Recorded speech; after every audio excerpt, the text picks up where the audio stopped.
ಪ್ರಕೃತಿ ಜನ್ಮಾದ್ಯಸ್ಯ ಯತೋನ್ಮಯಾದಿತರತಶ್ಚಾರ್ಥೇಷ್ವಭಿಜ್ಞಸ್ವರಾಟ್ ತೇನೇ ಬ್ರಹ್ಮಹೃದಾಯ ಆದಿಕವಯೇ ಮುಹ್ಯಂತಿ ಯಂ ಸೂರಯಃ ತೇಜೋ ವಾರಿಮೃದಂ ಯಥಾ ವಿನಿಮಯೋ ಯತ್ರ ಸರ್ಗೋ ಮೃಷಾ ಧಾಮ್ನಾ ಸ್ವೇನ ಸದಾ ನಿರಸ್ತಕುಹಕಂ ಸತ್ಯಂ ಪರಂ ಧೀಮಹಿ.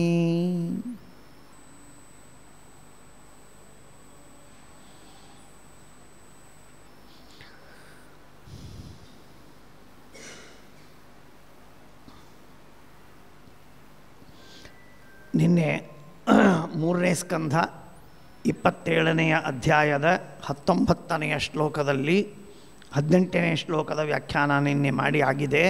ಅರ್ಥಾತ್ ಪ್ರಳಯಕಾಲೀನವಾದಂತಹ ಪ್ರಕೃತಿಗೆ ಪ್ರವೃತ್ತಿಯನ್ನು ಕ್ರಿಯೆಯನ್ನು ಉಂಟು ಮಾಡುವ ಯಾವ ಭಗವಂತನ ರೂಪವಿದೆಯೋ ಅಲ್ಲದೆ ನಿರವಧಿಕ ವ್ಯಾಪ್ತಿ, ಪರಮಾತ್ಮನ ವ್ಯಾಪ್ತಿಗೆ ಸೀಮೆಯೇ ಇಲ್ಲ, ಅವಧಿಯೇ ಇಲ್ಲ. ಇಷ್ಟರ ಮಟ್ಟಿಗೆ ಪರಮಾತ್ಮ ವ್ಯಾಪ್ತನಾಗಿದ್ದಾನೆ, ಇದರ ಹೊರಗಡೆ ಭಗವಂತ ವ್ಯಾಪ್ತನಾಗಿಲ್ಲ ಅಂತಿಲ್ಲ. ಹಾಗೆ ಇರುವಂತಹ ಯಾವ ಭಗವಂತನ ರೂಪವೋ ಆ ರೂಪಕ್ಕೆ ಶೂನ್ಯನಾಮಕವಾದ ಭಗವಂತನ ರೂಪ ಪರಮಾತ್ಮ, ಅವನಿಗೆ ಕಾಲ ಎಂದು ಹೆಸರು. ನಾವು ಎಷ್ಟು ಸುಲಭವಾಗಿ ಕಾಲ ಅಂತನ್ನುವ ಶಬ್ದವನ್ನು ಕೇಳ್ತೇವೆ, ಎಷ್ಟು ಸುಲಭವಾಗಿ ಕಾಲಾಭಿಧ ಅಂತನ್ನುವುದಾಗಿ ರಾಘವೇಂದ್ರ ಸ್ವಾಮಿಗಳವರು ಪ್ರಾತಃ ಸಂಕಲ್ಪ ಗದ್ಯದಲ್ಲಿ ಹೇಳಿದ್ದನ್ನು ಕೇಳ್ತೇವೆ, ಎಷ್ಟು ಸುಲಭವಾಗಿ ಕೇಳ್ತೇವೆ. ಆದರೆ ಅದರ ಹಿನ್ನೆಲೆಯಲ್ಲಿರುವಂತಹ ವಿಷಯವನ್ನು, ಅರ್ಥವನ್ನು, ಗುಣವನ್ನು, ಮಹಾತ್ಮ್ಯವನ್ನು ತಿಳಿಯಬೇಕಾದರೆ 3ನೇ ಸ್ಕಂಧದ 27ನೇ ಅಧ್ಯಾಯದ 18ನೇ ಶ್ಲೋಕಕ್ಕೆ ಬಂದರೆ ಮಾತ್ರ ಆ ಕಾಲ ಎಂಬ ಶಬ್ದದ ವಿಶಿಷ್ಟವಾದ ಅರ್ಥ ಗೊತ್ತಾಗತ್ತೆ. ಕಾಲ ಎಂಬ ಶಬ್ದಕ್ಕೆ ಅರ್ಥ ಏನಾಯಿತು? ಮೂಲ ಪ್ರಕೃತಿಗೆ ನಿಯಾಮಕನಾಗಿರುವ, ಪ್ರೇರಕನಾದ, ಅದರಲ್ಲಿ ಕ್ರಿಯೆಯನ್ನು ಹುಟ್ಟಿಸುವ ಯಾವ ಭಗವಂತನೋ ಜಗತ್ತಿನಲ್ಲಿ ಕ್ರಿಯೆ ಉಂಟಾಗಬೇಕು, ಅಂದರೆ ಮಾತ್ರ ಸೃಷ್ಟಿಯಾಗ್ತದೆ. ಕ್ರಿಯೆ ಇಲ್ಲದಿದ್ದರೆ ಸೃಷ್ಟಿ ಇಲ್ಲ. ಆದ್ದರಿಂದ ಅಂಥ ಯಾವ ಭಗವಂತನೋ ಆ ಭಗವಂತನೇ ಕಾಲ ಎಂಬ ಶಬ್ದದಿಂದ ಕರೆಯಲ್ಪಡುತ್ತಾನೆ. ಅಂತಃಪುರುಷರೂಪೇಣ ಕಾಲರೂಪೇಣ ಯೋ ಬಹಿಃ ಸಮನ್ವತ್ಯೇಷ ಸತ್ವಾನಾಂ ಭಗವಾನ್ ಆತ್ಮಮಾಯಯ.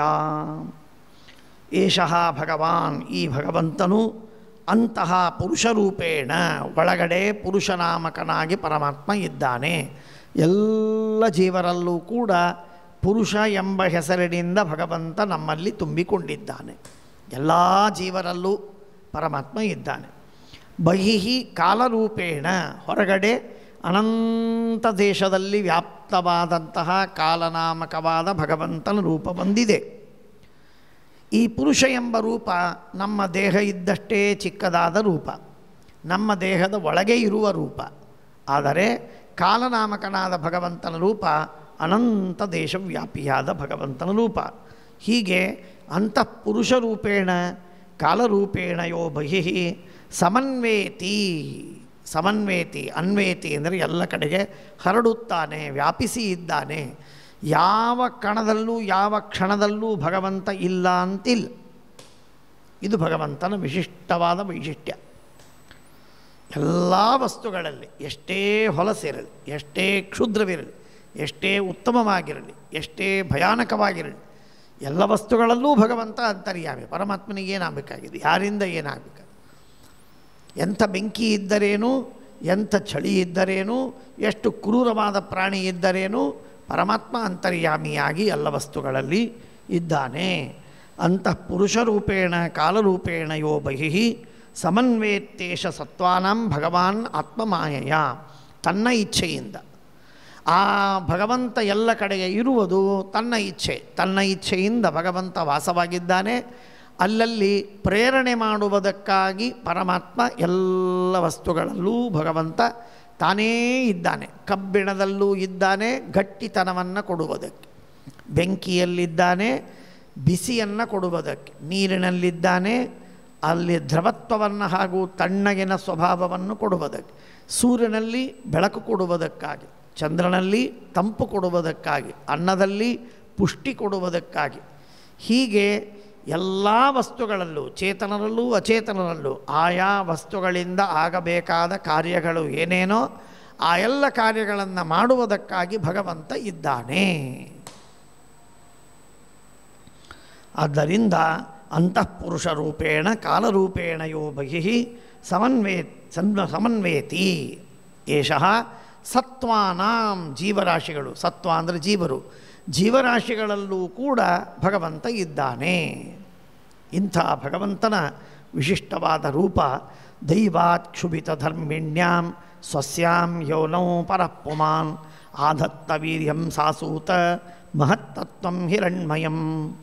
ಬಹಳ ಮಹತ್ವದ ಶಬ್ದ ನೋಡಿ, ನೀವು ಅರ್ಥವನ್ನು ಮಾಡಿಕೊಳ್ಳಿ. ದೈವಾತ್ ಕ್ಷುಭಿತ ಧರ್ಮಿಣ್ಯಾಂ,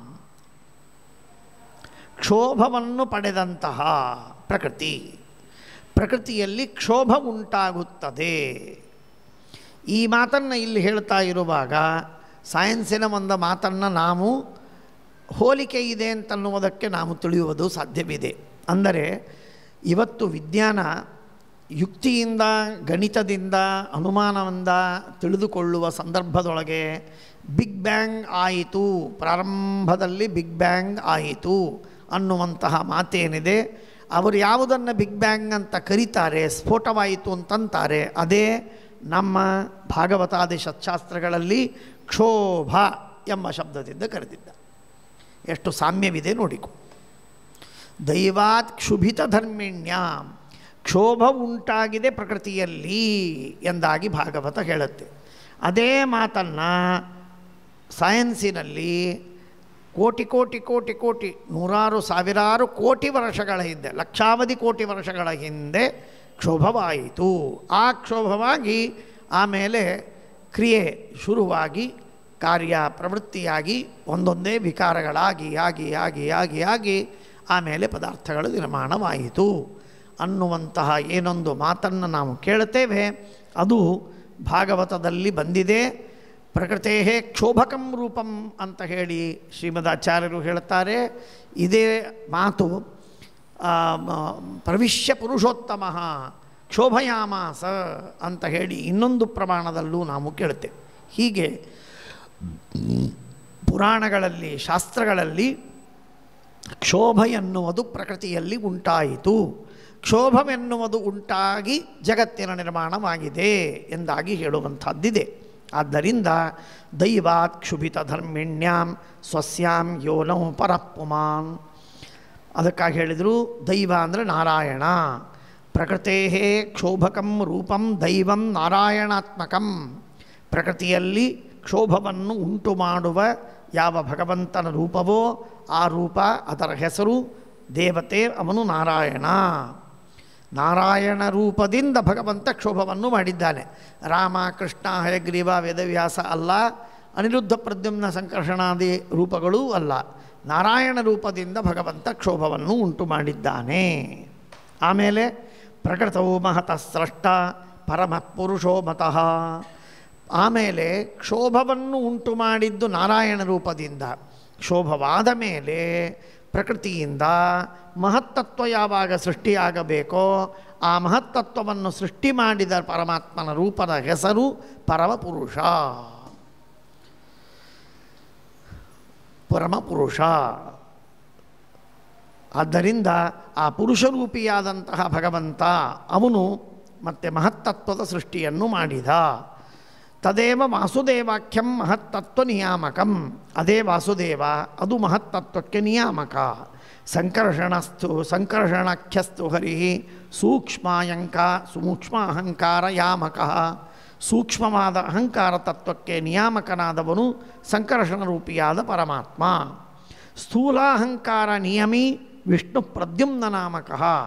ಅಹಂಕಾರ ತತ್ವ ಸ್ಥೂಲವಾದಾಗ ಅದಕ್ಕೆ ನಿಯಾಮಕನಾದವನು ಪ್ರದ್ಯುಮ್ನ ರೂಪಿಯಾದ ಪರಮಾತ್ಮ. ಅನಿರುದ್ಧೋ ಮನಸ್ತತ್ವ ನಿಯಂತ ಭಗವನ್ ಹರಿ.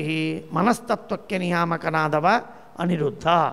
ಮಹತ್ತತ್ವಾದಿಜೀವಾಸ್ತು ಬ್ರಹ್ಮಶೇಷಂಗಜಸ್ತಥ ಸೂಕ್ಷ್ಮ ಸ್ಥೂಲ ವಿಭೇದೇನ ಕಾಮಜಶ್ಚಾನಿರುದ್ಧಕಃ.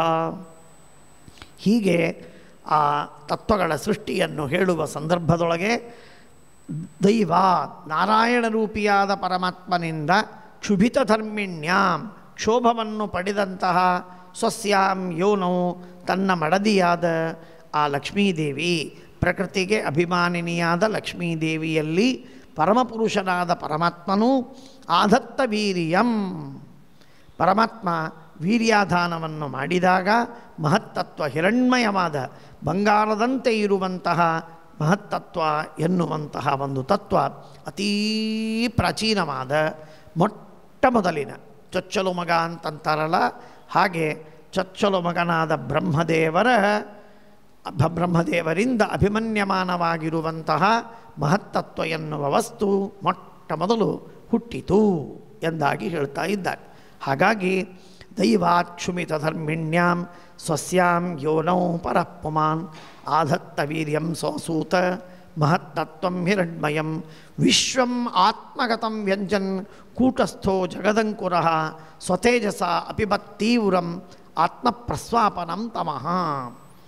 ಜಗದಂಕುರಃ ಜಗತ್ತನ್ನು ತನ್ನ ಅಂಕೆ ತೊಡೆಯ ಮೇಲೆ ರಮಯತೆ ಸಂತೋಷಗೊಳಿಸುತ್ತಾನೆ. ಆದ್ದರಿಂದ ಜಗದಂಕುರ ಎಂದಾಗಿ ದೇವರನ್ನು ಕರೀತಾರೆ. ಆ ಜಗದಂಕುರನಾಗಿರುವಂತಹ ಕೂಟಸ್ಥನಾದ ನಿರ್ವಿಕಾರನಾದ ಪರಮಾತ್ಮನಿಗೇನೇನೂ ವಿಕಾರವಿಲ್ಲ.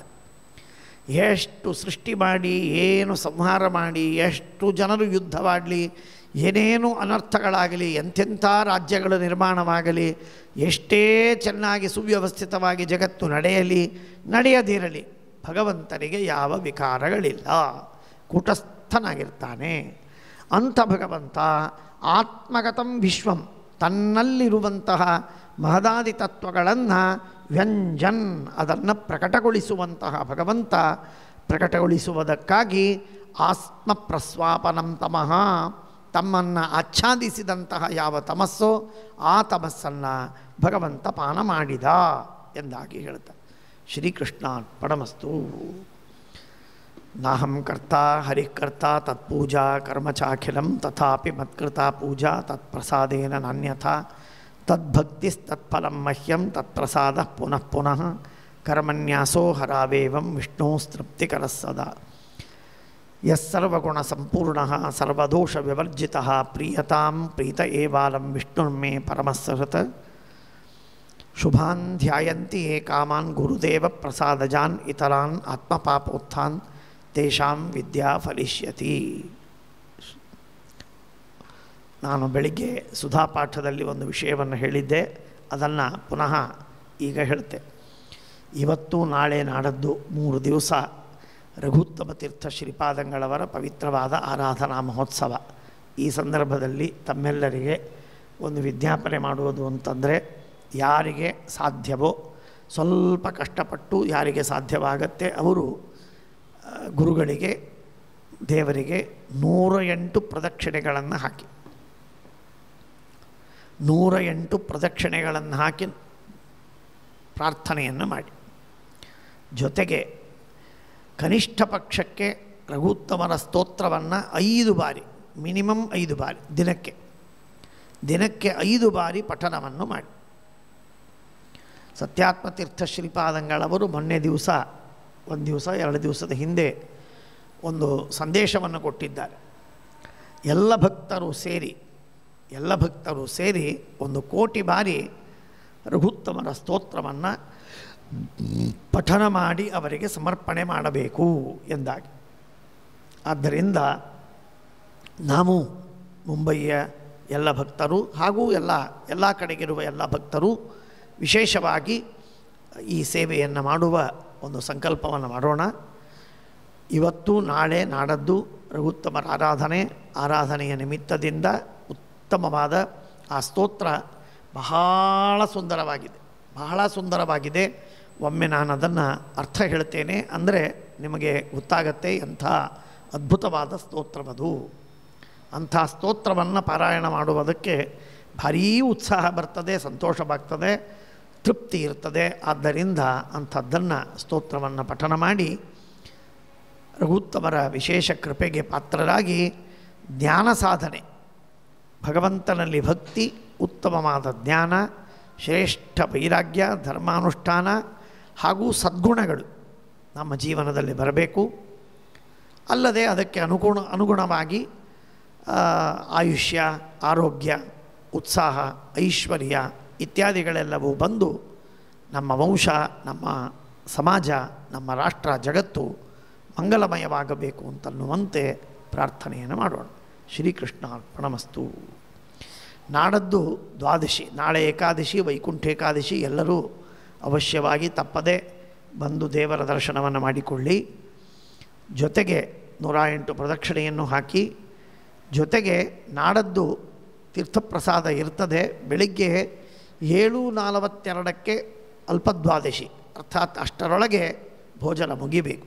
ಆದ್ದರಿಂದ ಪೂಜೆ ಹಾಗೂ ತೀರ್ಥಪ್ರಸಾದ, ಪೂಜೆಯನ್ನು ಬಹಳ ಬೇಗನೆ ಇರ್ತದೆ. ತೀರ್ಥಪ್ರಸಾದನೂ ಕೂಡ 6:45, 7ರೊಳಗೆ ಇರ್ತದೆ. ಆದ್ದರಿಂದ ಆದಷ್ಟು ಮಾಡಿ ಬೇಗನೆ ಬಂದು ತೀರ್ಥಪ್ರಸಾದವನ್ನು ಸ್ವೀಕಾರ ಮಾಡಿ ರಘುತ್ತಮರ ಅನುಗ್ರಹಕ್ಕೆ ಪಾತ್ರರಾಗಬೇಕು ಅಂತ ವಿಜ್ಞಾಪನೆ. ಶ್ರೀಕೃಷ್ಣ ಅರ್ಪಣಮಸ್ತು.